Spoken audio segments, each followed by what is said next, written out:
Hey, hey, hey, happy Monday. Come on in, pull up a chair. The Gaming Gang Dispatch is in the air.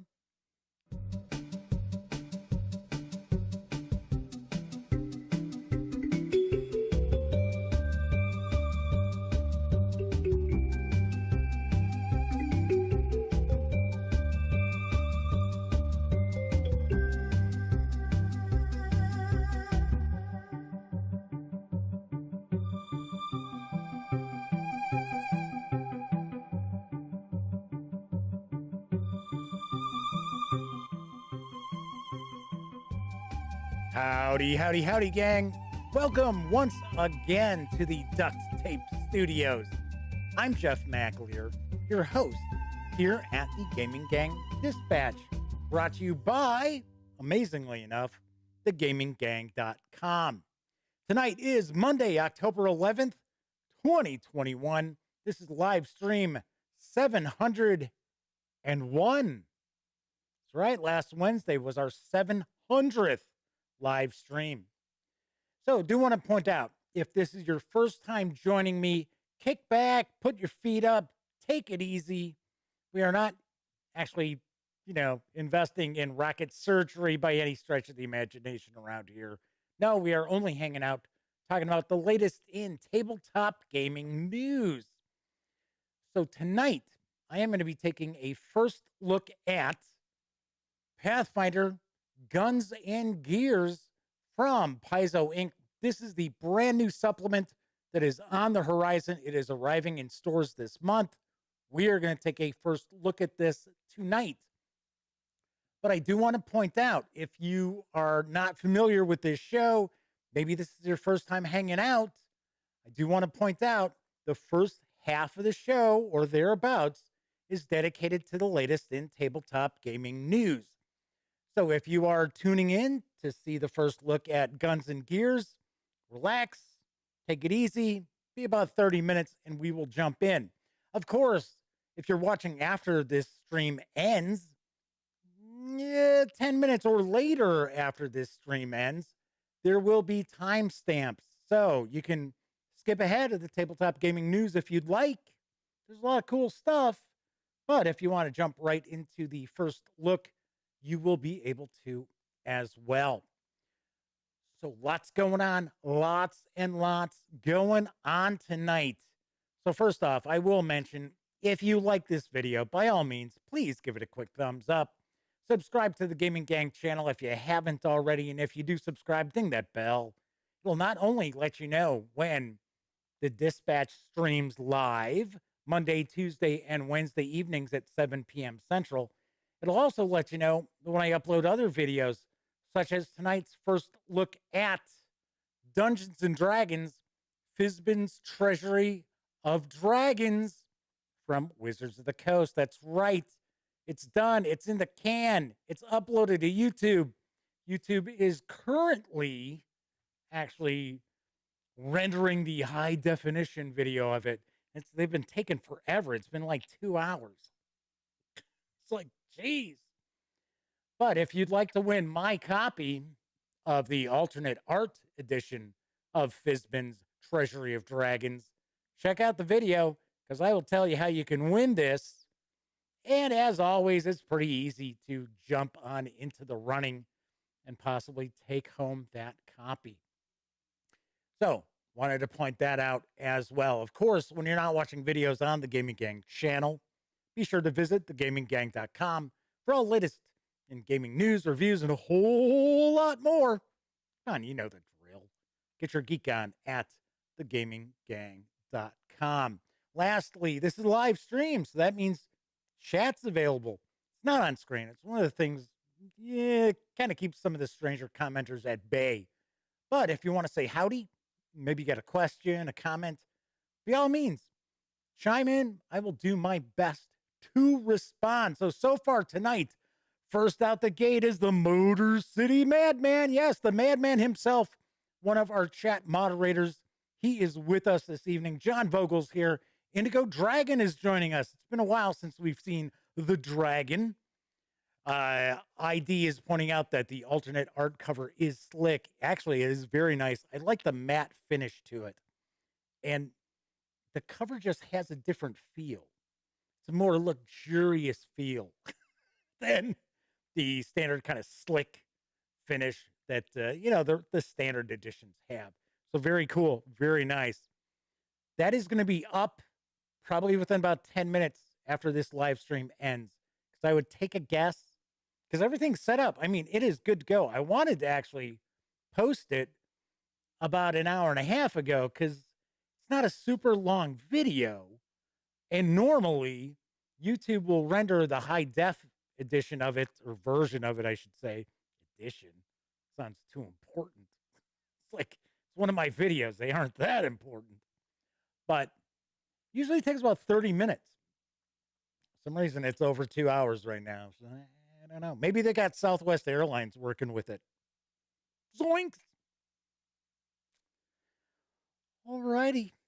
So don't forget, throughout most of the month of October, the Gaming Gang Dispatch and the Gaming Gang are being sponsored by... RockCon is back the weekend of October 22nd to the 24th in Rockford, Illinois. Come out for a great weekend of gaming, including historical, fantasy, and sci-fi miniatures, role-playing, war games, and a wide variety of games for the whole family. Buy and sell at the silent auction on Saturday. Vendors from around the region will be available for your shopping pleasure. Don't miss out on all the fun. Visit rock-con.com for details.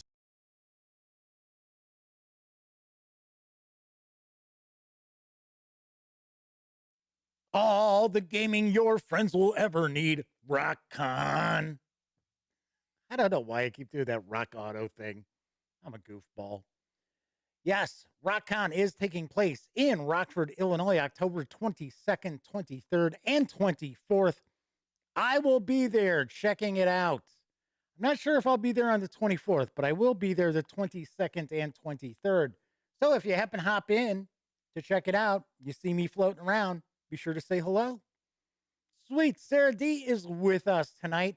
Sarah's pointing out that tornado sirens are going off, or were going off near her and Mr. Eddie T. And she was curious if we had anything cooking here. We have not. We had the storm blowing through. I think it's past. I think it's gone. We did not have any tornado sirens going off, thankfully.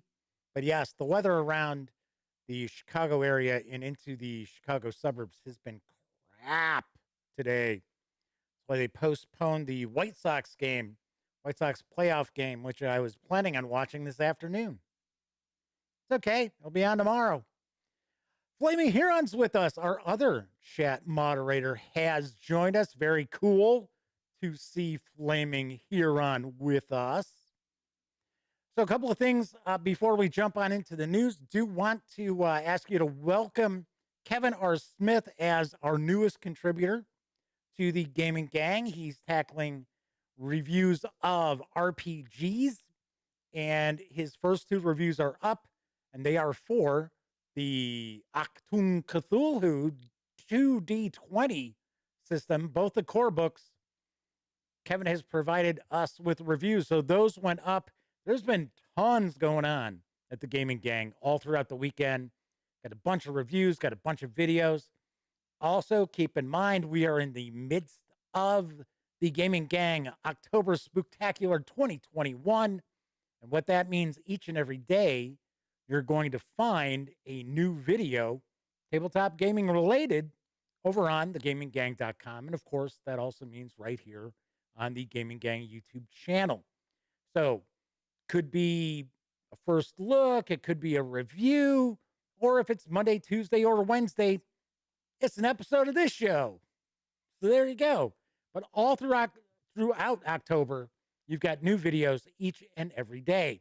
Also, at 9 p.m. Central, every evening in October, I am hosting a spooky old-time radio show that is certain to give you the creeps. Most of them. there are a few episodes that I, as an adult who has even heard these episodes multiple times, still freak me out a little bit. So, got some of those for you. So, hopefully, if you're into like the Halloween spirit and you like old time radio shows, I hope you're enjoying the nightly episodes as well. So, JP Falconer has joined us. Good to see JPF. I think it's been a little while since we've seen JPF hanging out in chat with us. So good to see you return once again. So let me grab a sip here and we will dive on into the news. Got to point out, for some reason, it's like I've got something on my contact here.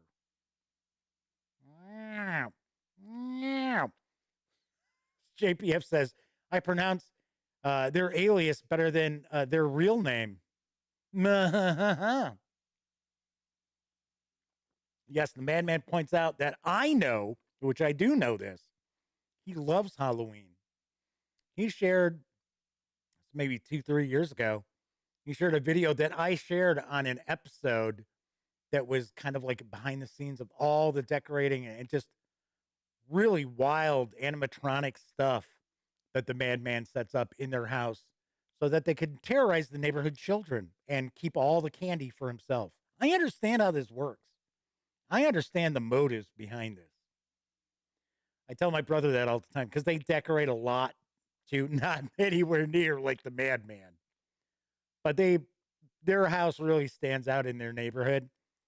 And it's the same kind of thing. Some of the smaller kids are afraid to go to the house for candy. It's like, tell my brother, I'm like, I know what you're doing. It's so you can keep all that candy for yourself. I get it. All right, let's jump on into the news because coming from Pegasus Spiele later this year is the Dwarves Big Box. Here's the deets. The dwarves face the dark threat of orcs, trolls, and Alfar. To defeat evil, they have to join forces and coordinate their actions. Based on the series of novels by Marcus Hines, the cooperative game for 2 to 6 players, aged 10 and up, throws players into various scenarios in which they have to spend their action points wisely each turn to gather equipment, fulfill missions, use their special abilities, travel the country, and fight back the ever-advancing menace before their land succumbs to darkness. Before each player's turn, the forces of evil usually break through one of the 4 big gates, which are guarded by different dwarven tribes, and further the spread of the perished land. On his turn, or her turn, let's not be gender specific on this, or their turn, a player spends 2 action points to use 4, I should say. How about reading English, Jeff? I know the translation on this cell sheet info is a little odd and I had to play around with it, but on their turn, a player spends 2 action points to use 2 of 5 actions, not 4 of 5 actions. They can fight against the advancing enemies, orcs, trolls, and Elfar, which are like dark elves. Travel to other locations, lobby the Dwarven Council to give advantages to all players, and without the favor of the Dwarven Council, everybody suffers disadvantages. They can solve a minor quest for rewards, take on the current major quest, revealing the next major quest if successful. Completing these quests is the only way to win the game. For most of these actions, a player must succeed in a dice-driven challenge. The players cannot control the flood of evil while simultaneously solving the major quests in time, they will lose. The Dwarves Big Box combines 2012's award-winning base game, the large Saga expansion, the new Heroes expansion, the story expansion's combined might, and the triumph of the Dwarves, as well as the Alfar expansion, all in one appealing, highly replayable package. The Dwarves Big Box is, once again, for 2 to 6 players, ages 10 and up, plays around 60 to 90 minutes. It's going to carry an MSRP of $59.99 when it arrives in December. I got to say, this sounds like it's got a lot of gameplay packed in there for essentially $60. That is pretty sweet. That is pretty nice. I'll be the first to point out I have never played the dwarves. I am not familiar with the game at all, but I do understand there are some folks out there who are pretty excited about this. There's also, I think, like a dozen miniatures with this as well. So it's like, huh. As the man just points out, I was just about to say, pretty interesting. I'm just taking a peek. So the madman's pointing out that they love the spooky radio shows. Thank you very much. I'm glad. I'm glad somebody's listening to them. I'm not just, wasting my time. No big deal. I waste my time on lots of stuff. The man says they hand out candy in the front for the little ones, full size candy bars. Oh, nice. So you're that house too. Sweet. Kevin R. Smith has joined us a couple of minutes late because I was telling everybody to welcome Kevin aboard as a new contributor and how that we've got 2 reviews for the core books for Achtung Cthulhu 2D20 up. Compliments of Kevin. So the madman says the dwarves looks pretty interesting. Yes. Like I said, I think so as well. On to the next news piece. Arriving next month from Lucky Duck Games is Chronicles of Crime 2400. Here's what I know. You are Kalia Lavelle. You've always wanted to fight crime like your famous ancestors. So you joined the elite Belcour forces. They turned you into a highly trained cyber agent, but it didn't take you long to figure out that your bosses cared much more about their profit than about justice for ordinary people. You turned in your badge and now you live in a tiny apartment in a bad neighborhood, stripped of most of your cybernetic implants. Doesn't matter though, as you can finally do what Lavelle is meant to do: solve crimes and help those who can't count on anyone else in this merciless world. In the standalone game Chronicles of Crime 2400, you can use all the latest technology to solve crimes.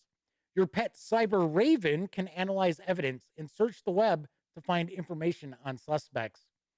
Do cyber ravens dream of electric sheep? During the course of a scenario, you may also obtain cybernetic implants that would increase your abilities. Super senses that help you find evidence on the crime scene. A tomograph to quickly check the person you're talking to for cyber enhancements. Or maybe a zapper to quickly neutralize any electronic device. The future is full of useful stuff. Be careful, though, as the technology is not always on your side. Is the character you're talking to a human or an android? Who's hiding behind the avatars you meet in the virtual cyberspace locations? The struggle between criminals and detectives is millennia old, but at the beginning of the 25th century, it's been taken to a whole new level. Welcome to Paris in the year 2400. Technology has taken a giant leap forward. Androids, indistinguishable from humans, walk the streets, and having cybernetic implants has slowly become the norm. Artificial intelligence plays a major role in everyone's daily life, and for many, cyberspace has become a world as important as the real one. The landscape of Paris is now dominated by a gargantuan, translucent dome covering half a district. Under it, there's a private city on its own, created and ruled by Belcour. Only the rich and privileged can live there and enjoy comfortable houses, unlimited access to water, clean air, and controlled temperature. Uneven access to new technologies and a host of other inequalities fuel social unrest, which often turns into open violence. Paris has become a popular destination for people from regions that have suffered catastrophic droughts, epidemics, and wars. It isn't, however, a promised land, but a merciless world where the constant fight for influence takes place on every level, from big international corporations through political extremist groups to ordinary street gangs. I find this very interesting, all of this cell sheet information, because this is a detective game, but it really sounds like a role-playing game, doesn't it? It's kind of like, Chronicles of Crime 2400 is for 1 to 4 players, ages 14 and up. plays in around 60 to 90 minutes. It's going to carry an MSRP of $29.99 when it hits stores in November. And it looks as if there's some miniatures with this game as well. I have not played any of the Chronicles of Crime games. I know there's one, I think it's like 19th century, that looked pretty cool as well. I got to be honest, I don't think I've ever played a Lucky Duck game, ever. But I run across their news pieces, and their games sound pretty cool usually. That's why I tend to share the info. So Kevin says, yes, hey, thanks. They noticed that the reviews were up. Yes, I got them up Saturday and Sunday. So I try not to put a lot of reviews up in one day. I try to spread them out a little bit. Disavowed 92 has joined us. Good to see you, Disavowed. JPF says they want to see a game based on the Squid Games. They're pretty sure somebody's going to get that IP. I got to say, I have not seen it. I have not watched it. I've considered watching it. I don't know. I got to be honest, I don't even really know what it, well, I sort of know what it's about, but not in any great detail. I'm in the midst of so many shows. Although, you know, Ted Lasso wrapped up their second season, so now I'm not watching that. David Weisberger has joined us. Good to see you, David. Thanks for popping on in. On to the next news piece. Q1 of 2022 will bring Vigilante from Paranoia Rising Games. That's kind of a strange name for a company, isn't it? What was that? My paranoia is rising. Here's the skinny on Vigilante. In Vigilante, you lead a team of heroes to fight back a swarm of villains running free in the city. Vigilante brings social deduction, action management, and tableau building. That's a pretty wild combination. That leaves you with many different paths to take to accomplish your goals. New strategies and synergies between heroes, and a lot of tension. There are a variety of scenarios, depending on player preferences. The game plays in rounds where players have 4 actions to either fight and imprison villains, recruit new heroes, search for equipment and other helpful cards, or heal. Afterwards, players secretly roll their dice and contribute one of them, which sometimes will help the group, but usually hinders them. In Brought to Justice, each player gets a secret role. Good players represent the majority and must imprison 7 villains per good player before the end of the game. Example, if there's 2 good players, they need a combined total of 14. Yes, math is hard. Evil players are trying to foil their plans, and neutral players have independent missions, which generally throw a little chaos into the mix. Shifting allegiances takes Brought to Justice and creates even more uncertainty by only guaranteeing 1 good player, while the rest of the mix could be a combination of good, evil, or neutral players. It's possible that everyone can be playing cooperatively, but without being certain, the tension might stand in your way. No idea what that sentence means. Just didn't make sense. Although this game does look interesting. Vigilante is for 3 to 5 players, ages 14 and up, plays in around 90 to 120 minutes. It's going to carry an MSRP of $62.95 when it arrives early next year. I do believe this is a European company. I'm not positive, but I think it is. And I think that's why that last sentence was probably translated, and that's why it doesn't, it's like tension stands in your way. Okay. So there's a little bit of discussion about Squid Games. JPF says the first half of episode 1 had them wondering if it was for them, but by the end of the episode, they were hooked. Normally what I do is I will give a show 3 episodes. I'll give a show 3 episodes to grab my attention. And it doesn't have to be like, oh my God, I'm blown away. I just have to be entertained and curious about, hey, what's going to happen next? So if I don't get that by the end of 3 episodes, then I'm like, I'm out. I'm out of here. It's it. So Kevin says they don't have Netflix right now, so they haven't seen the Squid Games either. Well, I have Netflix. I have oh my gosh, I have so many streaming and access to streaming providers. It's like, oh my goodness. So let's talk about some role playing game news. Hey, do you notice what I'm trying to do is I'm trying my best not to sit there and be like, so, all right. Like I always do. So, all right. So, all right. Okay. All right. So, because it even drives me nuts. So let's talk about some role playing game news because we have 3 new Midgard releases for 5e that are arriving this week. They're coming from Kobold Press. Here's the scoop. First up is the Southlands 4-5e World Book, a vast realm of living temples and carnelian tombs. In the Southlands, the world is alive with elemental power and wondrous magic. Ancient god kings walk among the living, and empires at the height echo the mystery and majesty of the past.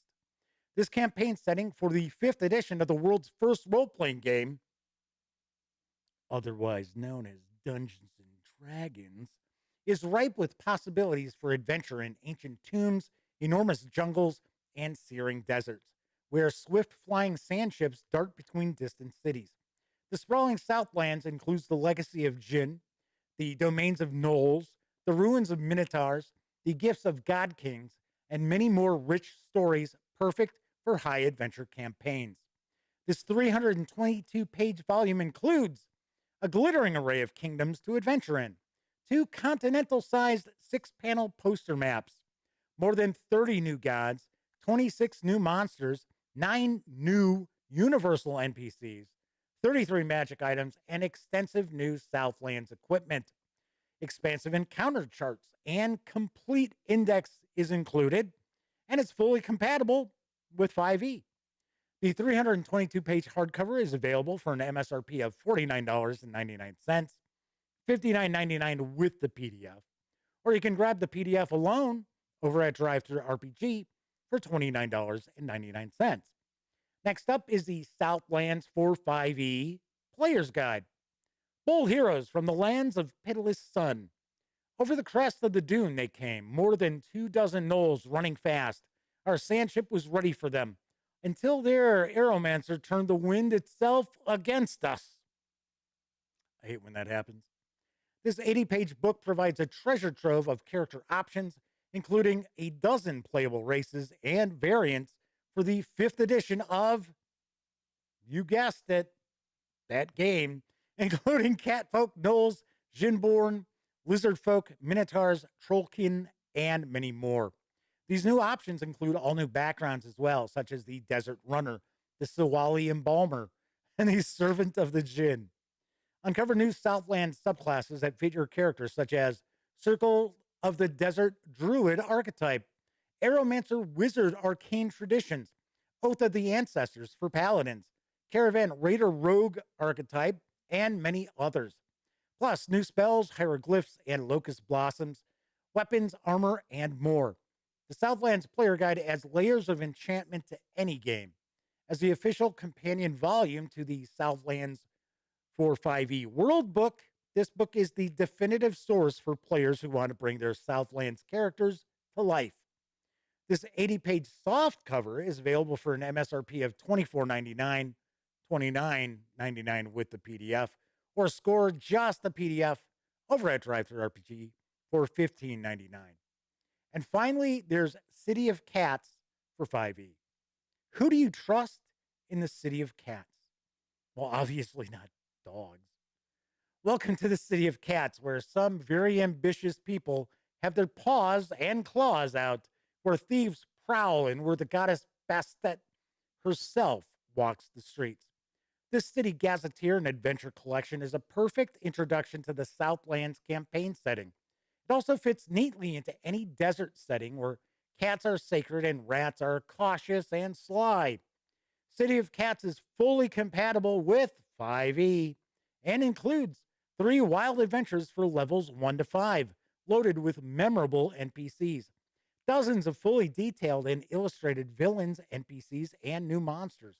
A poster map of the city's dusty streets, rich temples, deadly docks, and the river of sand. There's also an official 5th edition character sheet for heroes in the city. There's a complete gazetteer of its districts filled with adventure ideas and distinctive characters. Sniff what's in the air and prepare for adventure in the City of Cats. The 154-page hardcover is available for an MSRP of $39.99, $49.99 with PDF, or just grab the PDF alone over at DriveThruRPG for $19.99. Madman says they've got these books sitting in front of them right now.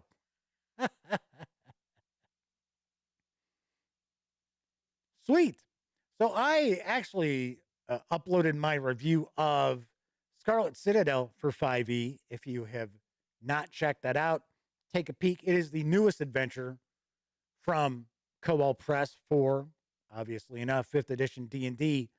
And I had some issues. I call it like I see it. I thought the adventure itself was decent. I didn't think it was fantastic, but I thought it was decent. But there were some other things that I brought the score down because of. And, it's kind of funny. I always feel bad when and the thing is, I didn't necessarily say it was awful. I didn't give it like a really bad score. But I always feel a little bad. But I'm like, I got to point out.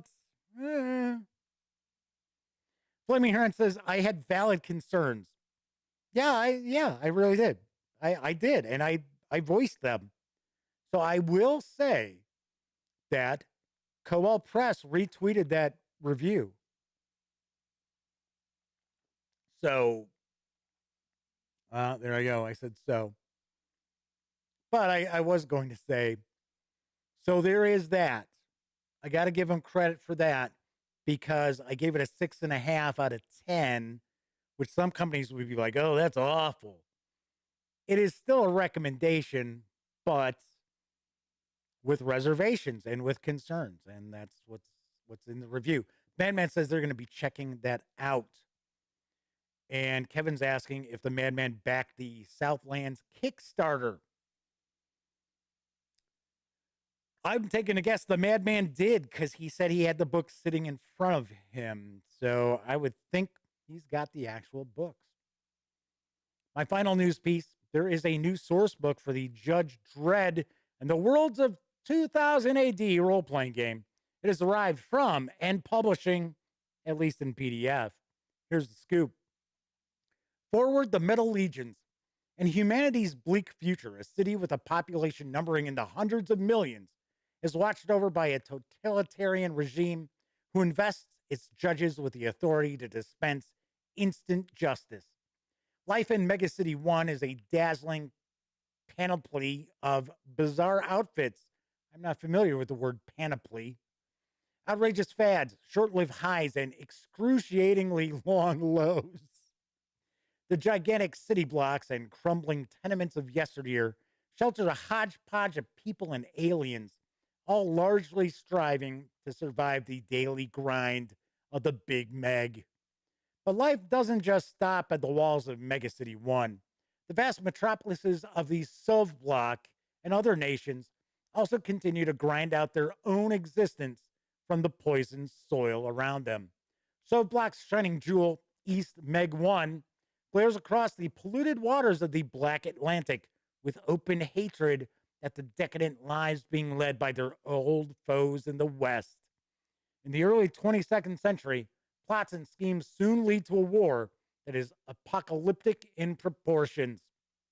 Much more than an expansive look at the epic saga from the comic storyline, the Apocalypse War supplement also offers all the tools and guidance necessary to run the titular campaign, plus any number of scenarios set around the chaos and devastation of the war. Grab your stub gun and patch up your wounds. It's time to join the resistance. This does require the Judge Dredd in the worlds of 20,000 AD.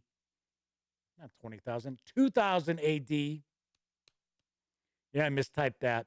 Core rulebook The Apocalypse War supplement includes new origins, species, careers, and judge options, expanded equipment and rules for soft block items, 3 new scenarios, plus guidance campaigns set in the Apocalypse War, a timeline and gazetteer of the soft block. The 154-page source book is available as a soft cover for an MSRP of approximately $34 because it's from the UK, so we've got that exchange rate. That does include the PDF, or you can snag the PDF all by itself over at DriveThruRPG for $19.99. I gotta say, I don't remember, and I read a lot of Judge Dredd back in the day. I don't remember the Apocalypse War storyline.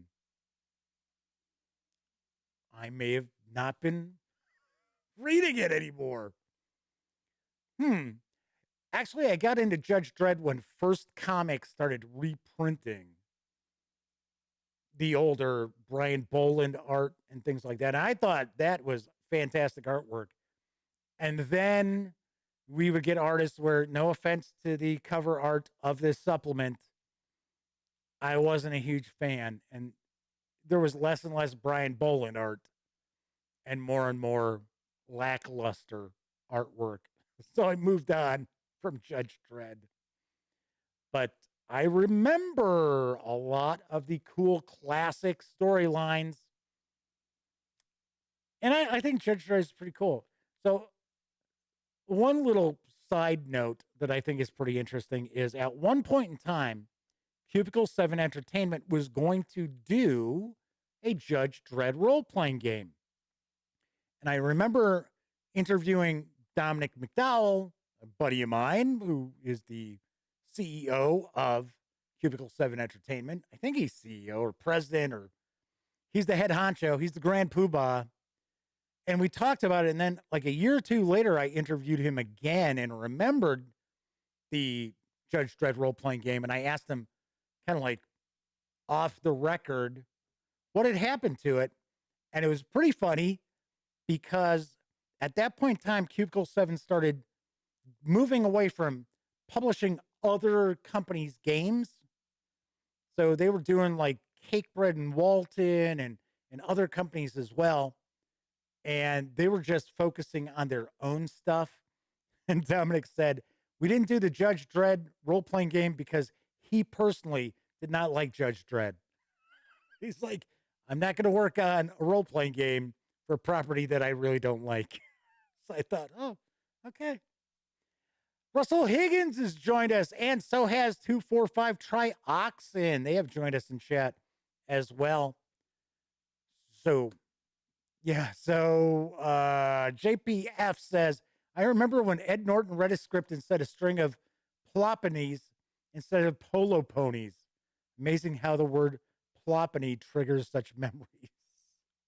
Russell says, I am the law. And Keith Urban played him pretty well. Actually, I thought that was a decent movie. I didn't think it was fantastic, but it could have been a whole lot worse. Yeah, it could have been as bad as that Stallone one.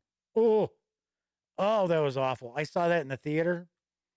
And as soon as he took the helmet off, I was like, oh, this is crap. And it was pretty crappy. Pretty crappy. All right, so those last 2 news pieces I was talking about, DriveThruRPG, keep in mind that the Dispatch and, of course, thegaminggang.com are affiliated with the One Bookshelf sites. So if you are going to visit, say, DriveThruRPG, please stop by thegaminggang.com first, click on one of our banner ads, and that way, if you do happen to make a purchase, I get a little portion of that sale. All those nickels, dimes, and quarters really do add up and help keep thegaminggang.com around.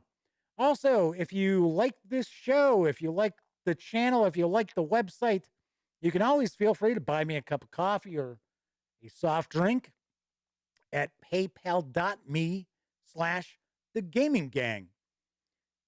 And a big thanks. There are folks out there who do that, and it is very, very much appreciated. It really is. Let's jump right in, because we are going to be taking a first look tonight at Pathfinder, Guns and Gears. I swear I am going to say Gears and Guns at some point. I'm going to do my best not to. But we are going to take a peek at Pathfinder Guns and Gears from Paizo Inc. The main authors are Michael Sayer and Mark Seifter. There are assists from a slew of people. There are tons and tons of people. We'll take a quick peek at the credits page. There are loads and loads of illustrators and artists as well. This 237-page hardcover is available soon for $49.99. You can grab the pocket-sized edition next month. I believe it was delayed a little bit. I think it was supposed to be out this month, but now it is set for a November release.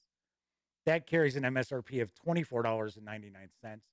Or you can get the PDF starting Wednesday for $14.99. This edition is supposed to be hitting stores on October 26th. Let's jump on over to the other camera because here we've got Pathfinder, Guns and Gears. A couple of things to point out. I have not taken a peek at this at all. I have not even looked at the back of this book. All week long, it is Paizo Week. So we're looking at Guns and Gears today. I'll share what's coming in the next couple of shows. We've got reviews of adventures coming out. So there's a lot of Pathfinder and Starfinder info and goodness heading your way this week. Do want to point out, fine folks over at Paizo Inc. were kind enough to provide me with this review copy of the book, but neither I nor anyone else affiliated with the gaming gang has received any other sort of compensation. Bing, here I am. For me to share this first look with you. I am going to be hanging out in the upper corner here. That means I am going to be cutting off the upper left corner of the book. We are going to kind of jump through this book. We're not going to look at each and every page. I'm going to skip probably 4 or 5 pages at a pop. I do want to give you an idea of what is in this book, though. Indigo Dragon says, great cover. I do notice that lately, Pathfinder's, some of their stuff is kind of leaned back towards that kind of manga, anime inspired sort of artwork, the more cartoonish art, which I'm not really a fan. It's not that big a deal. It's not like I'm going to sit there and knock a point or two off from a review just because I'm not super keen on the artwork. That's not a big deal. But I like, give an example. I like this artwork better. And I know there are people out there, they're like, oh, but that looks just like all the D&D stuff and all the other fantasy games. And I get where they're coming from. I understand. But there are some folks out there, believe it or not, that they're turned off by kind of like manga sort of artwork or real cartoonish art. And I'm not one. I mean, like I said, it's no skin off my nose, but I do prefer a more realistic art style. So we're going to hop on in. As I mentioned, we got loads and loads of writing credits. So these are all the additional authors. Here are all the artists as well. Lots and lots of artists here. So taking a look, we've got a gears section and gun section, and then we have rotating gear. So let's see what we've got on the back. Gear up and throw down. When sword and spell aren't enough to win the day, it's time to power up your game with clockwork gears, lightning coils, and black powder. Unravel the secrets of clockworks with the new inventor class, or blow away your opposition as a firearm-wielding gunslinger. In addition to new classes, this book holds a plethora of archetypes, backgrounds, vehicles, siege weapons, gadgets, and the new automaton ancestry, all ready to expand your game with options for battlefields large and small. Revolutionize your game with Pathfinder, Guns and gears. Let's dive on in. Flaming Heron mentions that they're more of a fan of realistic, or at least more realistic art styles as well. So taking a look at, see, like art like this, I like that. I mean, it's still got a little bit of a cartoonish flair to it, but I like that. I think that's pretty cool. So we've got an introduction: guns, gears, gears, guns, or both. See, now they're throwing me off. Why do they switch the order there? It's guns and gears, so why go gears and guns there? So basically, it's presenting the option to, you can use more of. I'm getting the feeling that the clockwork is going to be a bit steampunkish, and then the guns are going to be probably, well, there might be some more modern firearms like 20th century, but I think it's going to be more along the lines of, say, 17th century black powder firearms. So talking about world building and tone, ancestries, classes. So we got the automaton ancestry, we've got the inventor, and the gunslinger classes. So I see here we've got the gears characters, gears equipment, guns characters, guns equipment, and then we go to rotating gear and then the glossary and index. So it doesn't look as if the book is laid out where it's like, okay, so here are the new classes. Then we move into other areas as well. So here we have the gears characters. And this is the inventor. So we'll see. Let's see how many pages are devoted to the inventor here.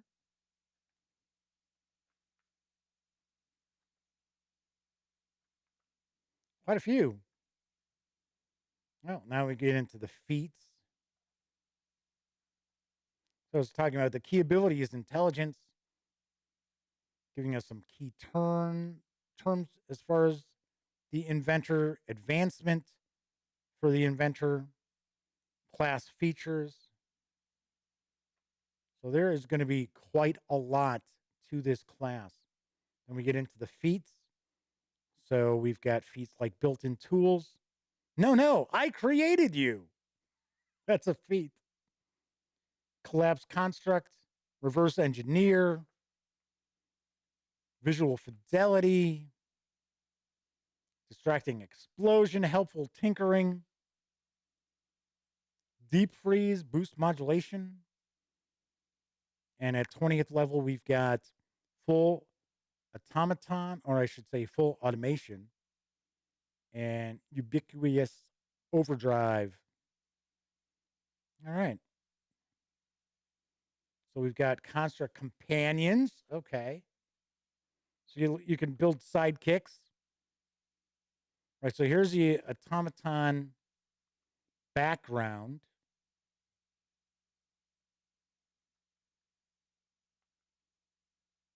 And then we've got some common backgrounds: anti-tech activist, clockwork researcher, hounded thief, saboteur, toy maker. We've got some gears archetypes.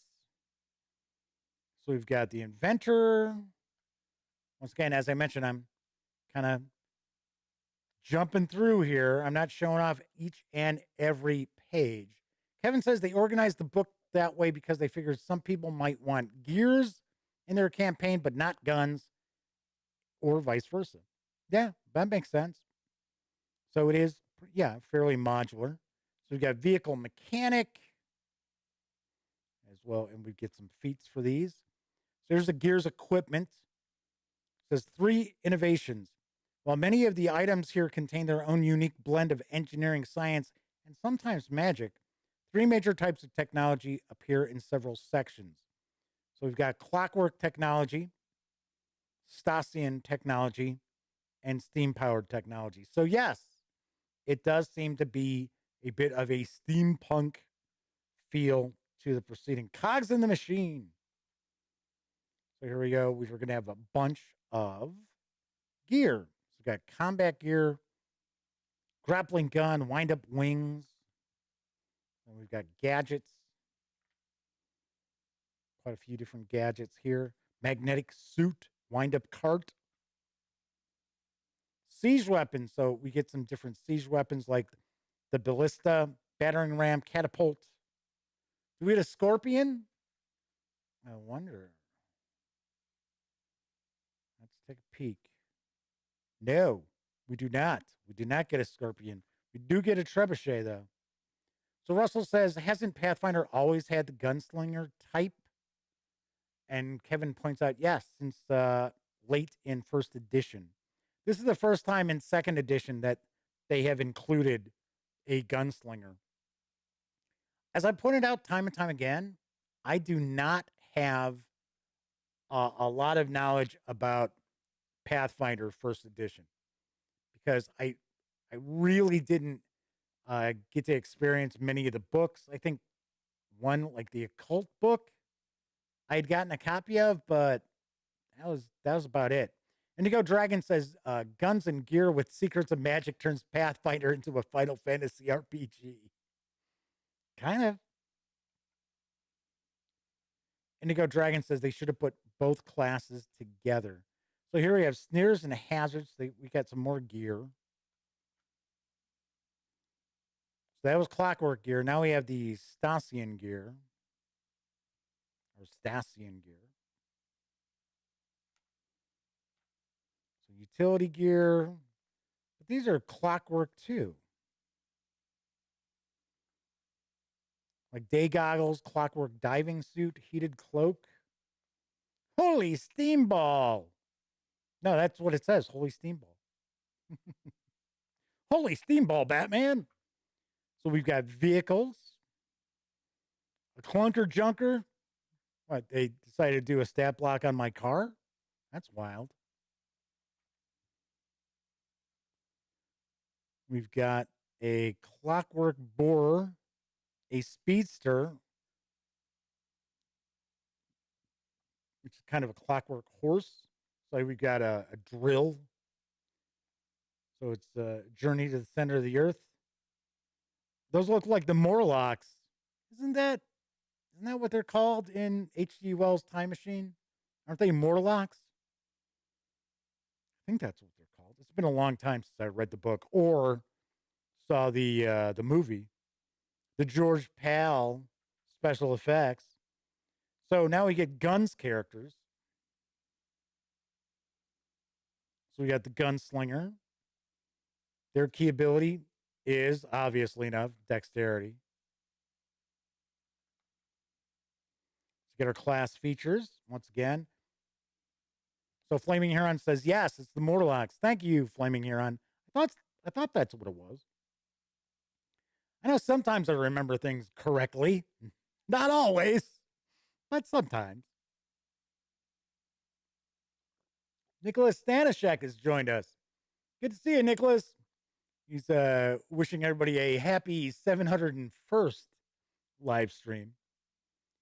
You know, Flaming Heron, I think you did spell Morlocks correct in chat. So we've got the feats.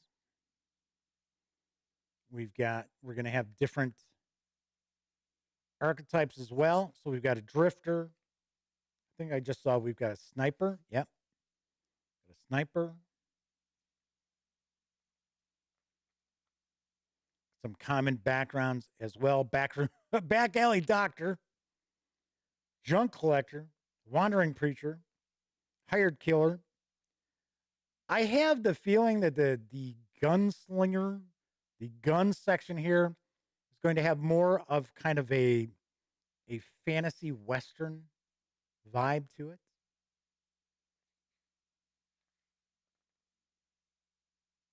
So Flaming Heron says, no, they spelt it wrong. Now they took some time to look it up. Looks like we got a pirate there. A beast gunner. Firework technician. A sniping duo. So no doubt we'd have a spotter and probably the sniper.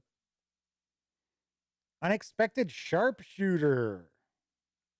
There's a lot to this book, and looks like the vast majority of it is player facing info.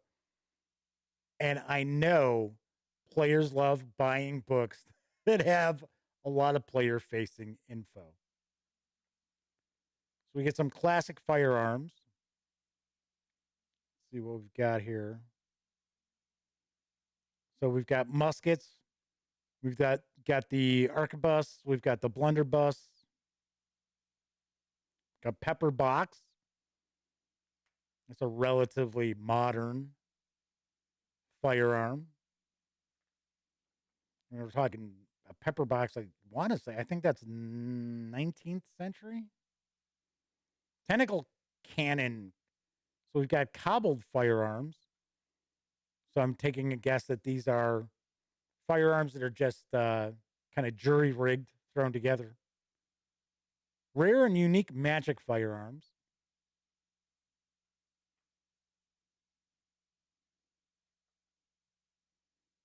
We get into ammunition. So there's black powder. Black powder siege weapons. A bombard. So we also got cannons, mortars, naval siege tools, a magnifying scope. Now that looks like a relatively modern rifle there. It's got some talismans in here. Now we go rotating gear. Says the rotating gear is an expansive gazetteer following the flow of technology across Galarian. From the ancient automatons of the Jistka Imperium to the innovative firearms produced on the continent of Arcadia and beyond. So it looks like this is kind of giving us the history of this sort of technology and different regions.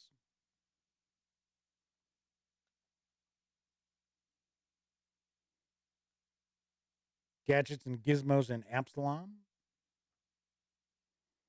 There's Arcadia. Beast guns and sky medals.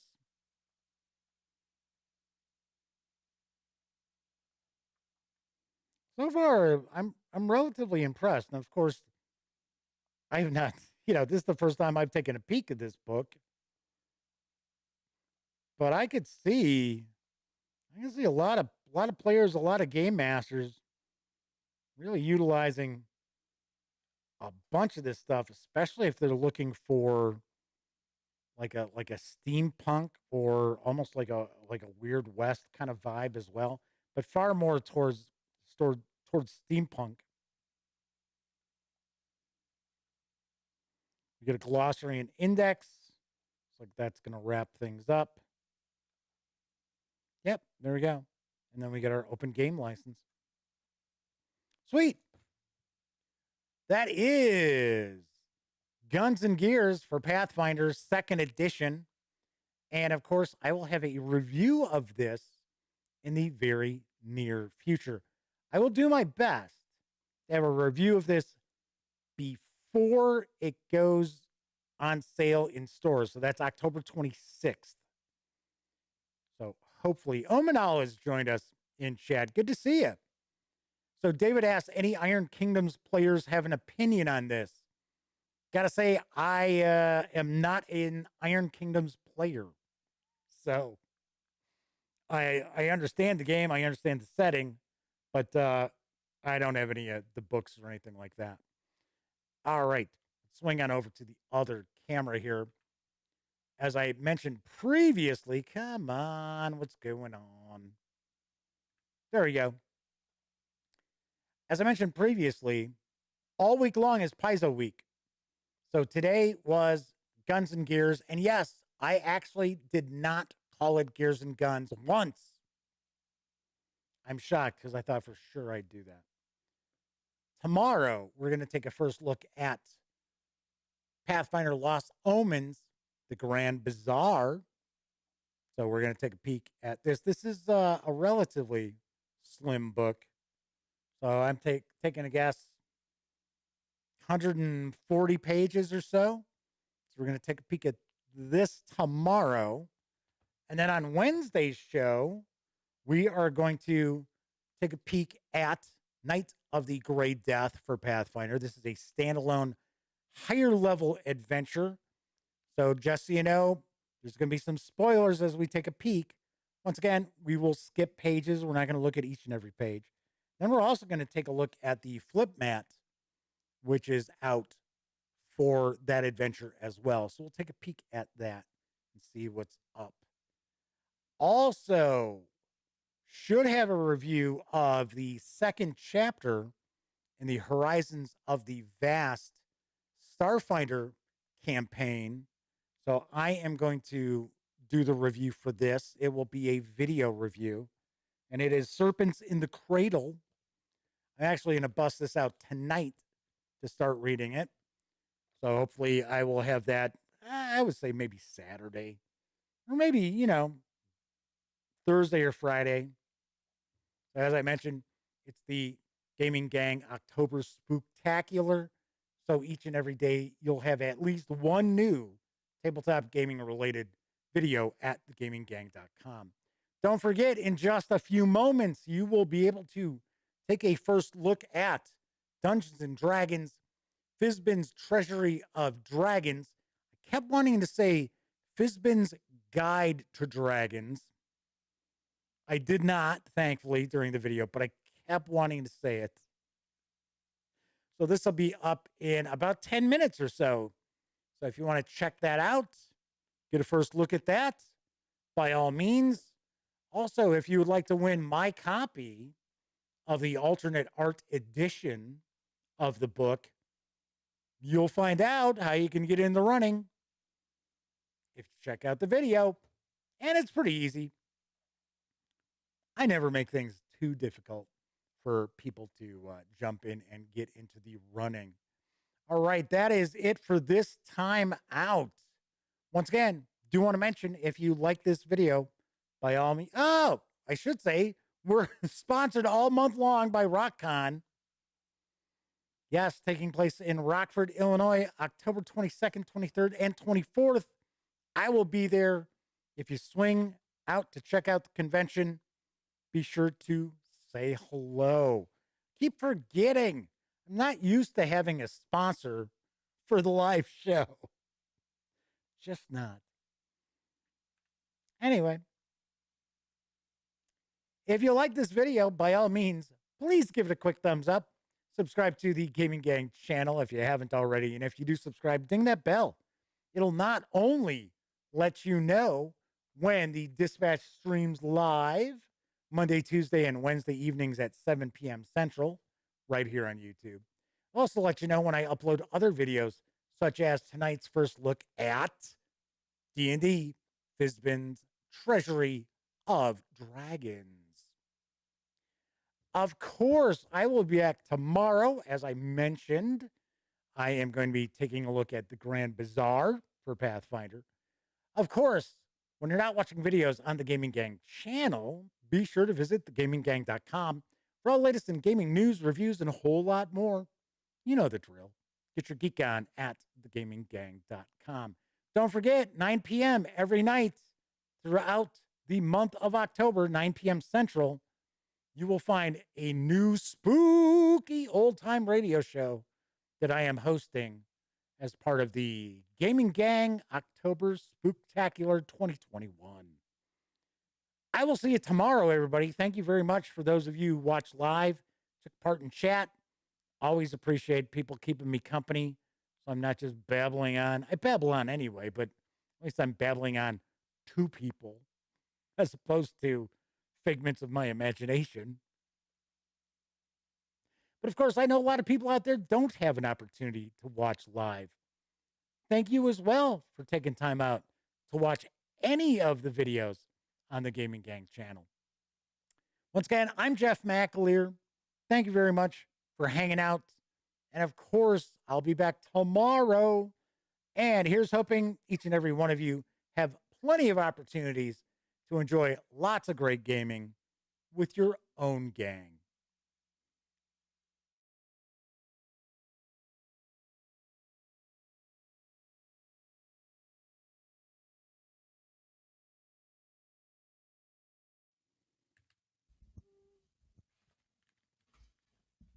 Oh, you're still here. Well, while you're kicking it, how about subscribing to the Gaming Gang channel? Or seeing the latest episode of the Gaming Gang Dispatch? Or finding out what YouTube recommends you check out here at my channel? And of course, don't forget, get your geek on at thegaminggang.com.